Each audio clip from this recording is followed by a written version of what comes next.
Во студиото со вас, Маријан Ников. Добро утро, вести во 8. Во собранието не помина интерпелацијата за министерот за внатрешни работи Панче Тошковски поднесена од Левица. 58 пратеници беа против, а само 19 за. Во рамки на расправата, опозицијата упати бројни критики за работењето на Тошковски за системски пропусти и нерасчистени криминали, поради кои побараа и негова оставка. Балканите цајкани ви се рак-рана во Министерството, која вие не успевате да ја решите. Тие се срам за униформата. За 10 години имате пријави кривични против 500 полицајци. Што тоа ви кажува, министри? Еве, вие сте биле адвокат од другата страна. Што тоа ви кажува? Дека си леđи и партиски вработувате таму и затоа имаме агенти од 6-та управа кои продаваат документи на криминалци, затоа имаме телохранители на премиер тепачи на жени, затоа имаме наркодилери внатре кои ги штитат криминалците, затоа имаме купени дипломи од секаде, од славјански, од туризам, од вамо, од сите инспектори ви се со купени дипломи. Граѓаните не се интересираат за интерпелации, се интересираат за резултати. Па така, како Министерство за внатрешни работи, успеавме вкупниот криминалитет во земјата да го доведеме на најниско ниво во последните 20 години. Тоа е факт.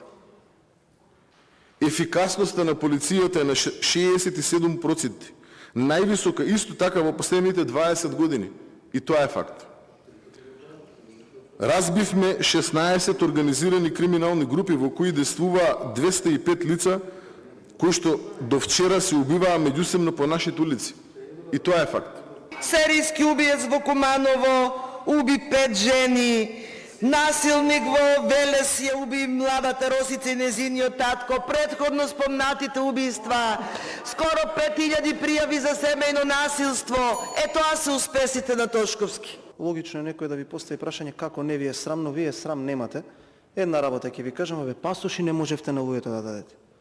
Имате ли елементарна култура и почит кон овој народ кога излегувате тука да зборувате и да лажете, кога пасоши на овој народ не можевте да дадете?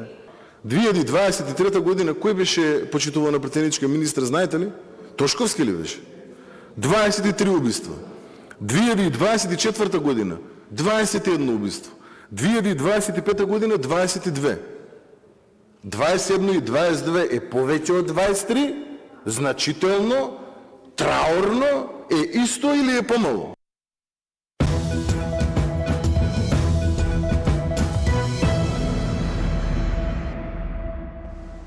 МНР бара целосна истрага од бугарските власти за тоа како во јавноста беа објавени доверливи информации за патувањето на семејството на премиерот Мицкоски. Министерот Муцунски потврди дека во МНР бил повикан и бугарскиот амбасадор. Во текот на вчерашниот ден беше повикан амбасадорот на Бугарија во рамките на Министерството за надворешни работи, каде што го изразивме високиот степен на незадоволство и нарушувањето на односите помеѓу двете држави преку еден ваков гест и побаравме објаснување од страна на соседна Бугарија како е дојдено до ваква ситуација. Јас единствено што би можел да ви го кажам и што е дипломатски коректно е тоа што од наша страна е пренесено. И доколку би се случило такво нешто, првиот чекор што би го направил е јас да се извинам на таа држава, бидејќи очигледно немало доволно висок степен на безбедносен капацитет во рамките на институцијата.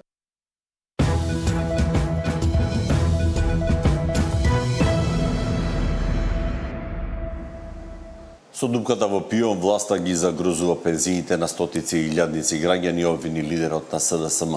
Филипче прашува дали е стабилен вториот пензиски фонд.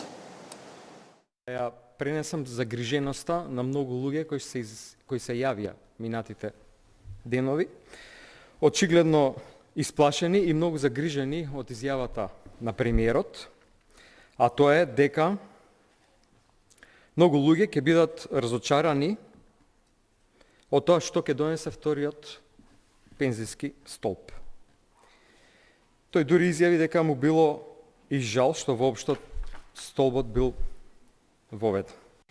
И се поставува прашањето, дали премиерот има намера преку државните механизми да интервенира во тој буџет во кој што луѓето си уплаќаат за да имаат доволно пари за деновите годините во пензија, и на тој начин да го оштети. Ниту пензиите се доведени во прашање, ниту пензионерите ќе имаат проблеми со здравственото осигурување, тврдат од ПИОМ. По извештајот на ревизијата кој утврди дека фондот не може да обстане без пари од буџетот. Пензионерите да бидат спокојни. Редовната исплата на пензиите не е доведена во прашање, а на 340.000 граѓани кои се во оваа категорија нема да имаат проблеми со користењето на здравствени услуги. Тврдат од Фондот за пензијско и инвалидско осигурување по забелешките во ревизорскиот извештај за работењето на институцијата во 2024 година. Од ПИОМ со уверување дека не е доведена во прашање и финансиската стабилност на фондот, а ревизијата се однесува на времето на претходното раководство. Значителен дел од забелешките на ревизорите се однесуваат на состојби кои се провлекуваат со години и биле нотирани и во претходни ревизорски извештаи, што укажува дека станува збор за наследени системски слабости. Фондот на ПИОМ со полна одговорност оценува дека слабостите кои се однесуваат на тековното административно работење и на системот на јавни набавки се веќе надминати, а механизмите воспоставени кон крајот на 2024 и во текот на 2025 значително го намалуваат ризикот од повторување на констатираните состојби во иднина, стои во соопштението од ПИОМ. За долгот кон Фондот за здравствено осигурување од ПИОМ со образложение дека тоа не е поради нарушена финансиска стабилност, туку поради зголемувањето на пензиите. Вчера Државниот завод за ревизија во конечниот извештај со забелешки дека наплатените придонеси не се доволни за покривање на дефицитот во пензискиот систем на државата во 2024. Пропусти во јавните набавки, кадровски недостаток и доцнење во уплата за здравствено осигурување на пензионерите. Сања Димитровска, Сител телевизија.